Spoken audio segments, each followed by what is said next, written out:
Hello everyone, मैं हूँ प्रज्ञा और प्रज्ञा एम्पावर स्टडीज़ में आपका स्वागत है।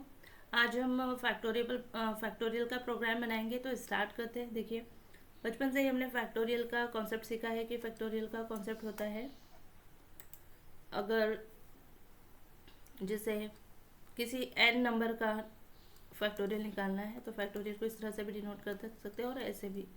ठीक है, तो हम आज ज़्यादा मैथमेटिक्स तो नहीं सीखेंगे, है ना। ये तो हमने बचपन में सीखा है। बट अगर फैक्टोरियल फाइव का फैक्टोरियल हमको निकालना होता तो कैसे होता है? 5 इंटू 4 इंटू 3 इंटू 2 इंटू 1, है ना। इस तरह से हम फैक्टोरियल निकाल देते। इसका आंसर होता 120। अगर हमको 4 का फैक्टोरियल निकालना होता तो लिखते 4 into 3 into 2 into 1 equal to, ये 60 हो जाता। इसी तरह 6 का भी निकालते हम। 6 का कुछ इस तरह से निकालते हैं। 6 को मल्टीप्लाई करते हैं 5 4 3 2 और 1, है ना। तो ये अगर इसका 20 है तो 0, ये 720 हो जाता है ना। तो इसका मतलब ये है कि हमको किसी एन नंबर का लेना है, इसका एन का करना है, तो हमको एन इंटू n-1 n-2 तब तक करते चलना है जब तक कि 1 नहीं आ जाए। या हम अगर इसका हम सिंपल एक लॉजिक डेवलप करें तो हम एक लूप लगाए और वो लूप को कब तक चलाए, जब जिसका हमको फैक्टोरियल निकालना है तब तक हम लूप चलाए। यानी आई की वैल्यू हम 1 स्टार्ट करें और इसको कब तक चलाए लूप को, जब तक कि आई की वैल्यू लेस देन और इक्वल टू ना हो जाए हमारे नंबर की, जिस नंबर का हमको फैक्टोरियल निकालना है, और आई प्लस प्लस कर दे। तो ये तो हमारा लूप, फोर लूप जो है चल जाएगा, है ना। अब हमको क्या करना है, आई का ही मल्टीप्लाई, पहली बार जब आई आएगा तो आई को एक वैल्यू मल्टीप्लाई करना है, फिर 2 आएगा, फिर पुराने आई में हमको आई की नई वैल्यू का मल्टीप्लिकेशन करना है। तो हम कर सकते हैं कि हम हर बार एक मल्टीप्लिकेशन करते चले। अगर हम एक नंबर डिसाइड कर ले, हमने एक ले लिया एफ नाम का वैल्यू ले ली, या फैक्ट नाम का एक वेरिएबल ले लिया, उसको असाइन किया 1, तो हम क्या करें, fact equal to fact into I अगर कर दे तो पहली बार में, और फैक्ट को 1 असाइन कर दे तो पहली बार में आई आएगा 1 और फैक्ट की वैल्यू होगी 1, तो 1 इंटू 1 फैक्ट को 1 असाइन हो जाएगा। दूसरी बार में, पहली बार में तो फैक्ट 1 ही रहेगा, दूसरी बार में 2 आएगा, 2 इंटू फैक्ट 1, फैक्ट की वैल्यू 1 है, तो ये 2 किसको असाइन हो जाएगा, फैक्ट को, तो फैक्ट की नई वैल्यू हो जाएगी 2। अब तीसरे बार में फैक्ट की वैल्यू क्या है 2 और ये क्या आएगा 3, आई की वैल्यू 3 होगी, तो 3 इंटू 2 6 हो जाएगा, तो फैक्ट की वैल्यू हो जाएगी नई वैल्यू 6। ऐसे ही फोर्थ में 12 हो जाएगी, नहीं 12 नहीं होगी, 4 ये और 6 ये, तो 24 हो जाएगी। फिर फिफ्थ टाइम में क्या होगा, आई हमारा 5 आएगा और ये आएगा हमारा 24, तो ये हो जाएगा 120। तो इस केस में कि अगर हमारा नंबर एन होगा 5 तब हमारा फैक्टोरियल 120 हो जाएगा। तो हम इस लॉजिक को डेवलप कर दे प्रोग्राम के थ्रू, तो हमारा फैक्टोरियल निकालने के लिए प्रोग्राम बन जाएगा। तो स्टार्ट करते हैं कोड ब्लॉक पर ना। तो ये कोड ब्लॉक पर हम आते हैं। मैंने यहाँ पर ना, मैंने फन फैक्ट डॉट सी नाम के एक फाइल बना ली है, फंक्शन फैक्ट। तो हम फैक्ट एक, क्योंकि हम इंटीजर रिटर्न करेंगे तो इंट टाइप का हम बना लेते हैं एक रिटर्न डेटा टाइप। फैक्ट नाम का हमारा फंक्शन होगा। हाँ, फैक्टोरियल पूरा भी लिख सकते हैं ये, है ना। अब हम मेन फंक्शन बनाते हैं, वॉइड मेन, है ना। वॉइड मेन नाम का हमने फंक्शन बना लिया, ये हमारा मेन फंक्शन होगा। हम यूज़र से इनपुट लेंगे तो हम यूज़र को दे देते हैं प्रिंट एफ,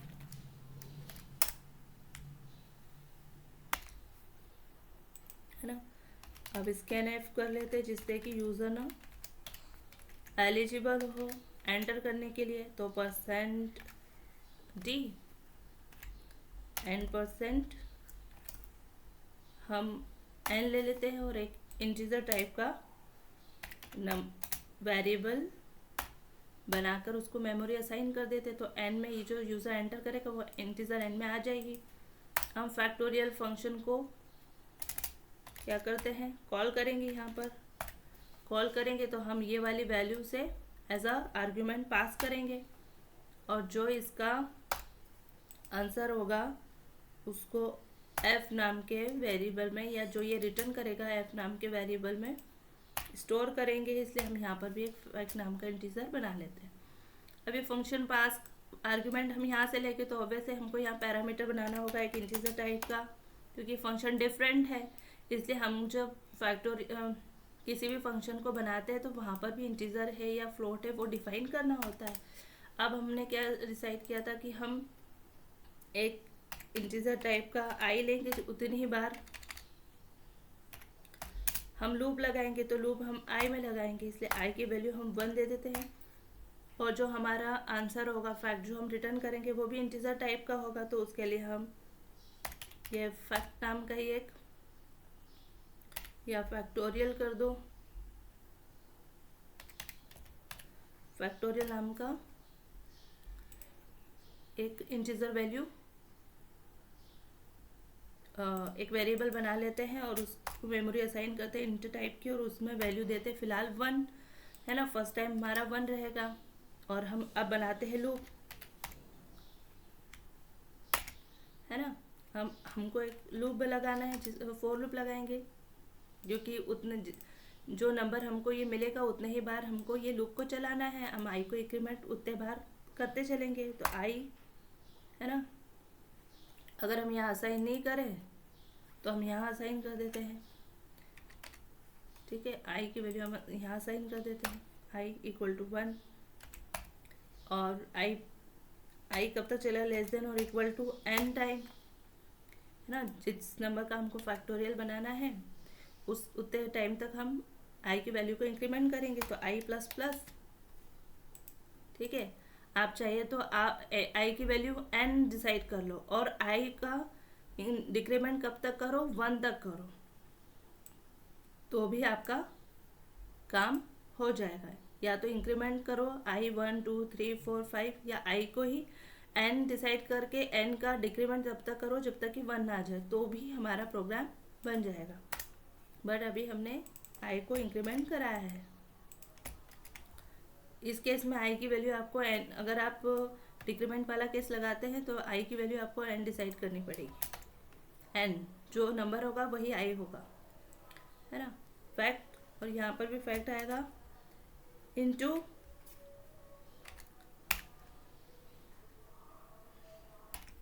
है ना फैक्टोरियल, और हम इसको मल्टीप्लाई करेंगे आई से, है ना। और हम जो रिटर्न कराएंगे हम फैक्टोरियल को ही रिटर्न कराएंगे, क्योंकि हमारा जो आंसर होगा फैक्टोरियल में स्टोर होगा, तो हम इसको ही रिटर्न कर देते हैं,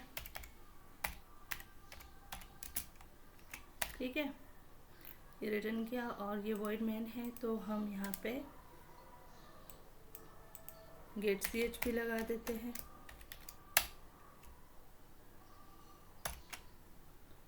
ठीक है। और हमारा जब रिटर्न आएगा फैक्टोरियल में हमको रिटर्न मिलेगा, हम फैक्ट से फंक्शन हमने कॉल किया, और इस एफ में हम इसको जो स्टोर करेंगे, आप इसको फैक्ट भी दे सकते हैं, कोई इशू नहीं आएगा, ठीक है। देख लेते हैं एक बार और प्रिंट करा देते हैं, प्रिंट एफ क्या होगा, factorial of this number is,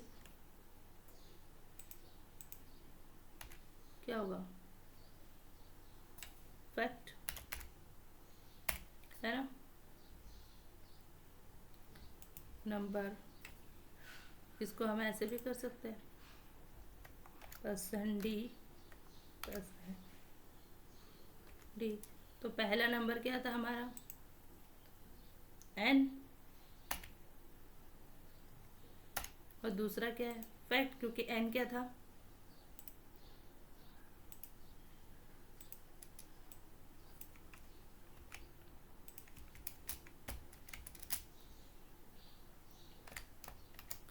ठीक है। तो पहले डी में हमारा ये आएगा, यानी हम बताएंगे कि फैक्टोरियल ऑफ नंबर जो भी 5 6 7 जो भी देगा यूज़र, वो उसका क्या होगा फैक्ट, आंसर ये होगा, ठीक है। तो इसको हम सेव करते हैं और रन करते हैं। अच्छा ये अरे सॉरी, व्यू आईडी आता है ना, वॉइड में इनकी स्पेलिंग, बस स्पेलिंग मिस्टेक थी। अभी क्या होगा, फैक्ट ये हो सकता है कि सेम नहीं ले सकते हैं, हाँ इशू करेगा क्योंकि हमने फैक्ट नाम का फंक्शन कॉल किया है। ठीक है,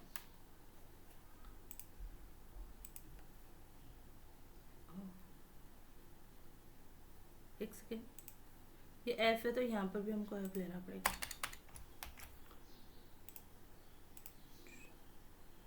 प्लीज़ एंटर एनी नंबर, तो हम दे देते हैं 5 क्योंकि अभी हमने 5 पे ट्राई किया था तो 120 है ना। अब हम दे देते हैं 7 तो 5040।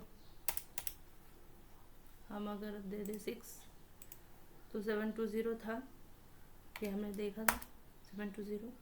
ठीक है, तो आज हमने फैक्टोरियल का प्रोग्राम बनाया और क्योंकि हमने ये फंक्शन ही कॉल कर रखा है तो ये फंक्शन का नाम है।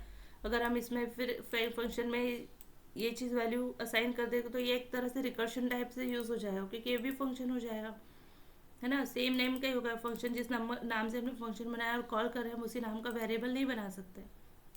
ठीक है, तो ये चीज़ थी। और आज हमने फंक्शन का फैक्टोरियल का प्रोग्राम बनाया है जो सिर्फ हमने नॉर्मल फंक्शन यूज़ किया और हमने ये लॉजिक लगा दिया फॉर लूप में।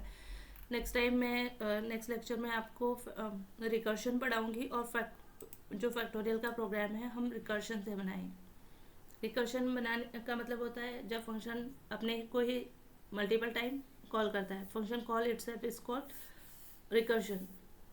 जब एक लूप की तरह फंक्शन को ही कॉल करने लगता है, उसी को कहते हैं रिकर्शन। तो नेक्स्ट लेक्चर में हम रिकर्शन पढ़ेंगे और फैक्टोरियल का प्रोग्राम और भी बहुत सारे प्रोग्राम हम रिकर्शन बेस्ड बनाएंगे। तो जब फंक्शन को किस तरह से कॉल करता है हमारी इस पर भी प्रैक्टिस हो जाएगी। तो मिलते हैं नेक्स्ट वीडियो में। टिल देन जय हिंद जय भारत। अच्छा लगे तो वीडियो को लाइक करना, शेयर करना, सब्सक्राइब करना। मिलते हैं नेक्स्ट वीडियो में। जय हिंद जय Bharat and do not forget to smile. Thank you.